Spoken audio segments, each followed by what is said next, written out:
Seperti yang kita tahu bahwa salah satu adab tidur Rasulullah SAW adalah miring ke kanan. Sehingga kita sebagai umatnya perlu mengamalkan adab ini pula. Hal ini ditegaskan lagi lewat hadis dari Nabi SAW. Beliau bersabda, "Jika engkau hendak menuju pembaringanmu, maka berwudulah seperti engkau berwudu untuk sholat. Kemudian berbaringlah di rusukmu sebelah kanan." Hadis riwayat Bukhari dan Muslim. Lalu, jika tidur miring ke kanan sebuah sunnah yang dianjurkan, apakah tidur miring ke kiri termasuk makruh? Bagaimana pula dengan anjuran tidur miring ke kiri bagi ibu hamil? Begini, sebenarnya saat kita tidur disunahkan berbaring pada sisi kanan. Manfaatnya sebagaimana disebutkan oleh Ibnu Qayyim. Tidur berbaring pada sisi kanan dianjurkan dalam Islam agar seseorang tidak kesusahan untuk bangun sholat malam. Tidur pada sisi kanan lebih bermanfaat pada jantung. Sedangkan tidur pada sisi kiri berguna bagi badan, tetapi membuat seseorang semakin malas.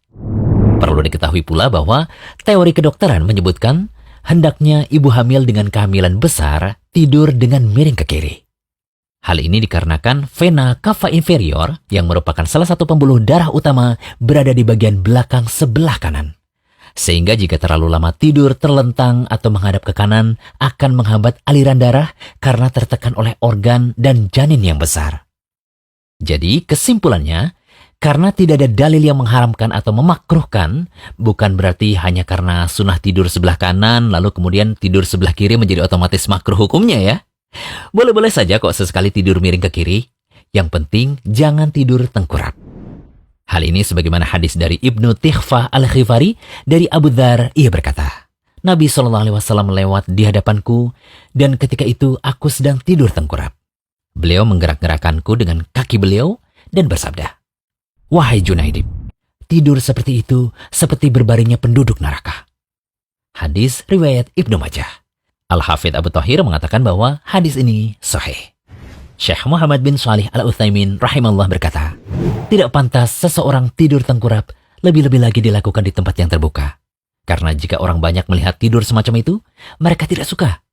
Namun, jika seseorang dalam keadaan sakit perut, dengan tidur seperti itu membuat teredam sakitnya, maka seperti itu tidaklah mengapa, karena dilakukan dalam keadaan butuh. Nah, sekarang sudah jelas kan mengenai hukum tidur miring ke kiri? So, jika Anda punya kebiasaan tidur miring ke kiri tanpa ada uzur, baiknya mulai sekarang diubah ya dengan tidur miring ke kanan. Karena studi kesehatan membuktikan bahwa tidur miring ke kanan dapat menurunkan aktivitas sistem saraf, sehingga detak jantung dan tekanan darah bisa menurun. Beberapa ilmuwan juga berpendapat, secara alami, orang cenderung tidur miring ke kanan seiring pertambahan usia. Hal itu dilakukan untuk melindungi kesehatan jantung. Selain itu, ada penelitian lain yang menyebutkan bahwa penderita gagal jantung cenderung menghindari tidur miring ke kiri. Semoga pembahasan kali ini bisa bermanfaat. Jangan lupa kunjungi rumaiso.com. Update setiap hari, insya Allah.